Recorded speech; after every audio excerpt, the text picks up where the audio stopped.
Abakurikiye inama nziza ku buzima channel twongeye kubasuhuza. Uyu ni wa mwanya mwiza tubagezaho byinshi bitandukanye bijyanye n'ubuzima, ibyo utaruzi, ibyo ugomba kureka, ibyo ugomba gukoresha ndetse n'uko wakwirinda indwara. Wibuke ukanda subscribe ndetse ukande n'iyo nzogera iri ku ruhande ujye ubona amakuru uko tuyaguteguriye ajya kugeraho uri uwa mbere. Uyu munsi rero twabateguriye ibimenyetso bitanu byakwereka ko umunyu wabaye mwinshi mu mubiri wawe.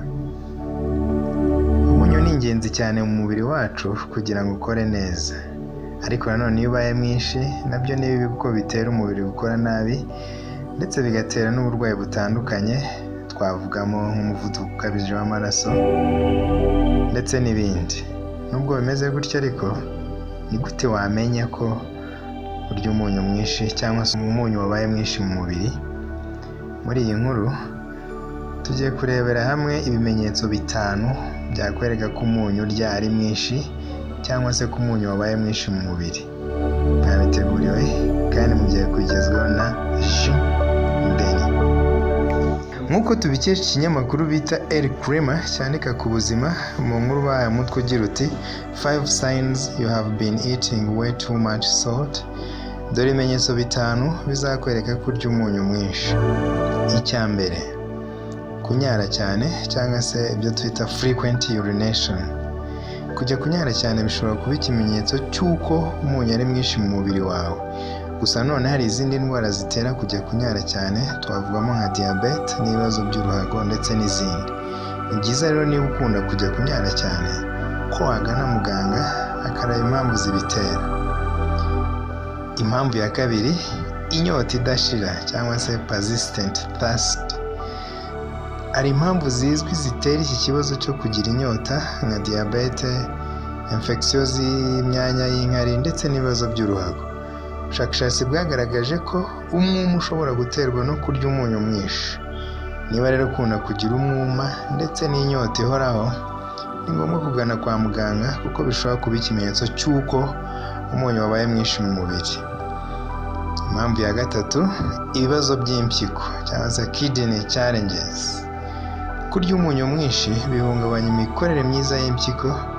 Impamvu ni uko bizamura intungamubiri zo mu bwoko bwa poroteyine zisohoka mu nkari. Uku kwiyongera kw'intungamubiri zo mu bwoko bwa poroteyine ni kimwe mu bitera impyiko gukora nabi, bityo ukagira ibibazo by'impyiko. Niba rero ujya wumva ufite ibibazo by'impyiko, ni byiza ko wagana kwa muganga bakareba impamvu. Impamvu ya kane, kubyimba mu tugombambari cyangwa se swollen ankles. Ubushakashatsi bwagaragaje ko kubyimba mu tugombambari cyangwa se ibyo bita utubumbambari bishobora guterwa no kurya umunyu mwinshi, kuko amazi aba yibitsemo bityo bigatuma habyimba. Nubona rero wabyimbye aho mu tugombambari, uzakeke kurya umunyu mwinshi ujya kwa muganga barebe impamvu yayo. Impamvu ya gatanu ari nayo ya nyuma, kurwara umutwe kenshi, ibyo bita frequent and mild headache.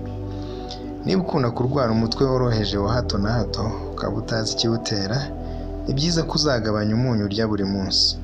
Umunyu ubaye mwinshi mu mubiri bitera kugabanyuka kw'amazi mu mubiri, bityo bigatera kuribwa umutwe inshuro nyinshi.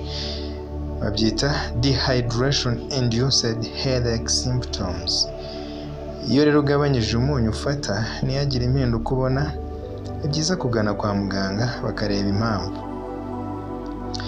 Kubera ko hari izindi ndwara zishobora gutera ibimenyetso, ni byiza ko niba ubonye imwe muri ibimenyetso twavuze haruguru, wagana kwa muganga bakagusuzuma bakamenya impamvu. Turagushimiye umwanya wacu waduhaye. Wibuke gukanda subscribe, ukande n'iyo nzogera, ukore like ndetse unaduhe ibitekerezo kugira ngo tuzamenye ibyo tukuganirizaho ubutaha. Turagushimiye.